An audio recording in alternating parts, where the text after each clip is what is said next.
Hi guys, welcome back to my channel. This is Morgan from My Little Homeschool in the Woods, and today I'm going to be sharing with you a homeschool update, so stay tuned.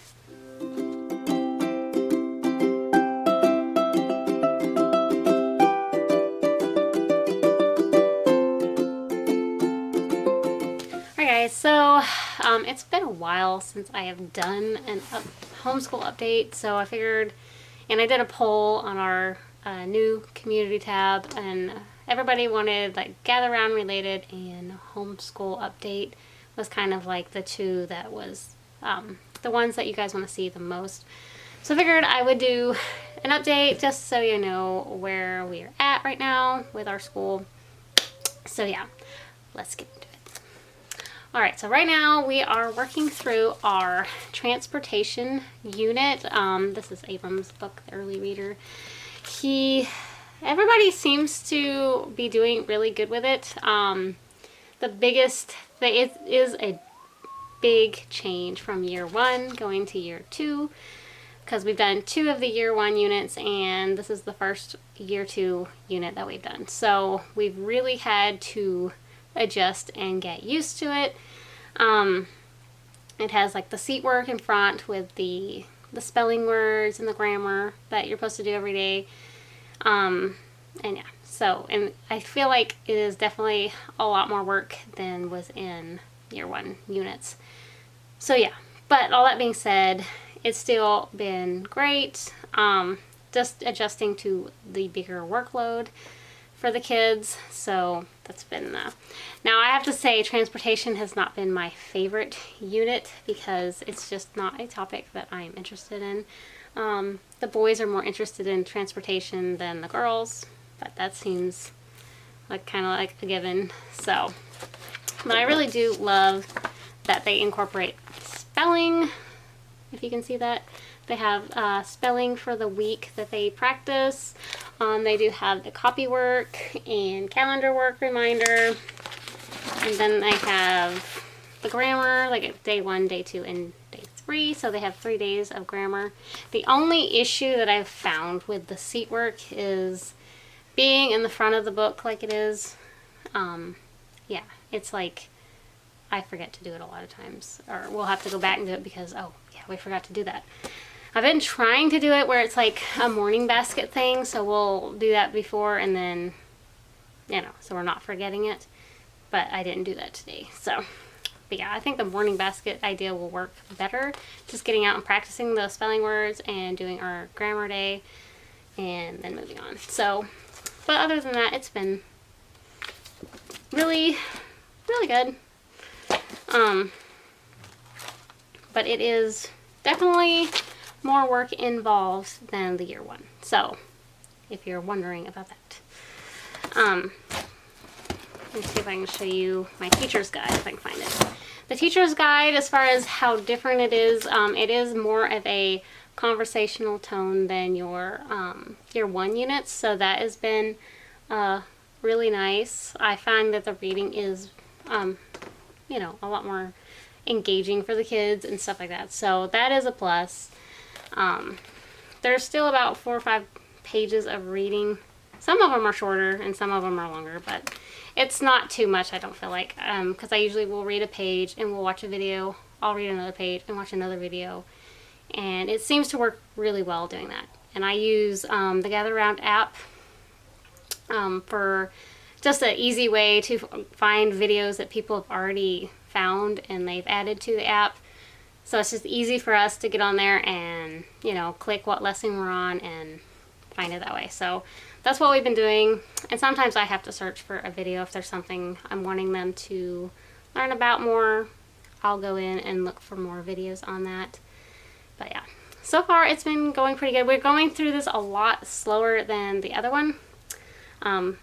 Mainly because we've been really busy right now. And then I'm breaking our transportation unit up with doing our history unit. We started this around the same time as we did transportation, and we're trying to do 2 lessons of the history and then 3 of transportation per week.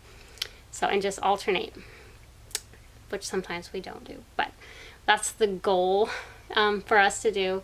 The kids have actually really gotten into this. Some of it is review because we have learned a lot about this last year, but the review has been nice, and it's a different, you know, it's a different curriculum, so it's going to be different. So, but yeah, it's been really good, and I like the activities that they do. If I can find some. We had a deal where we made a poster. Of course, I don't remember where that was at. But the activity pages have been really nice. The kids have really enjoyed them. So, yeah.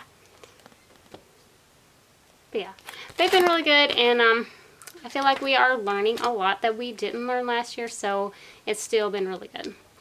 I'm really excited about the next history unit because it has the MP3, you know, recordings and stuff like that.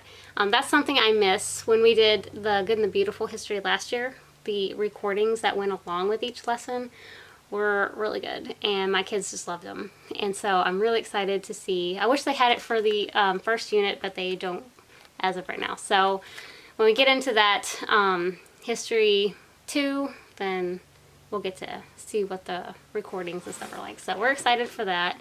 I started to try to do a timeline with this, but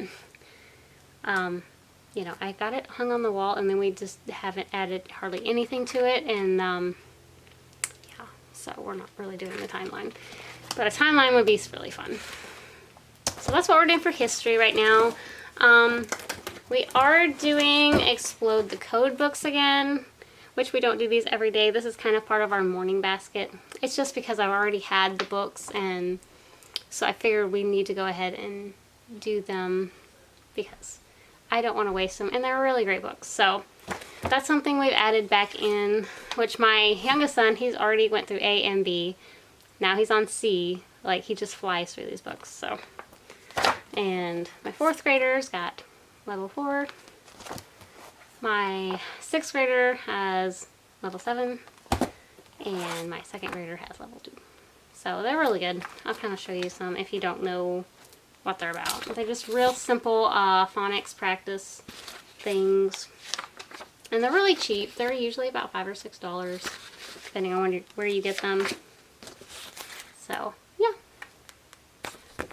But they're real quick and easy, and sometimes if we're in a hurry and don't have a lot of time to do a lot of school, we can get some Explode the Code out and just real simple things to do, and then, you know, we at least got something in that day, so it's not a big deal. My youngest is still on Burrows and Holes. He's doing a student book B, which he's been doing really good with it. We have not got to it today. There's a lot of cutting out and stuff, which he really likes in these books.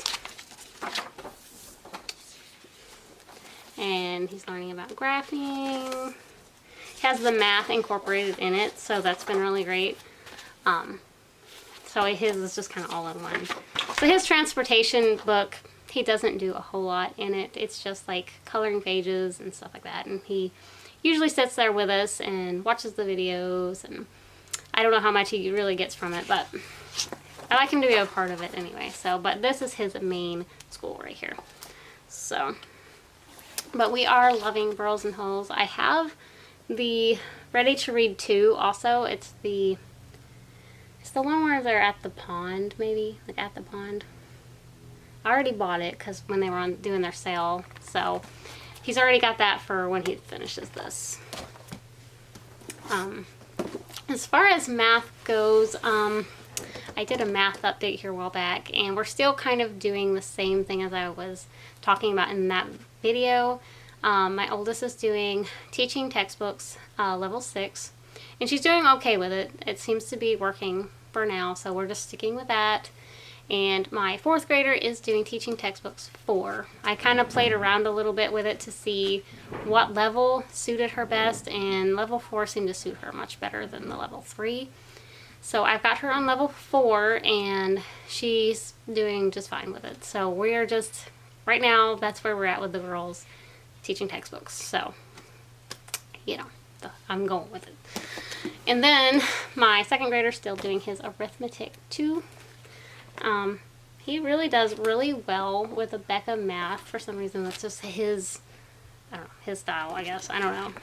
which this book gets really hard. I was looking at it. It already starts on multiplication and division in here, so that seems kind of scary to me. I don't know how that's going to go yet, but right now he's doing fine with it, so that's where we're at. Okay, so as far as read alouds go, remember how I said we were going to do read alouds that were going to go along with all our gather round units, and it was all going to be perfect and flow, just perfect. Yeah, well, that didn't happen. So what we're doing, my kids really got into Henry Huggins. We started off with Ribsy, which is like the last book of Henry Huggins, I think. And my kids fell in love, and so Harry had like 3 or 4 different ones of these. I don't remember. This is like the second or third one, but we've been reading these, and my kids just love these. So, you know, I was going to do like the mouse and the motorcycle for transportation, but they didn't want to. They wanted to continue with the Henry Huggins series, and so that's what we're doing right now. I have added in some picture books that does go along with like our transportation, but since they just love these so much, that's just what I went with for them. So, but yeah, they are really lovely. I highly recommend Henry Huggins. We have some of the Ramona books too, because I got a bunch of these at a yard sale for $1, and so I don't know, maybe that's something that they will want to go into as well. I don't know, but yeah, Henry Huggins. Alright guys, so that is it for this update video. I hope you guys enjoyed, and if you did, please give me a like and subscribe if you're not already, and I'll see you guys in the next one.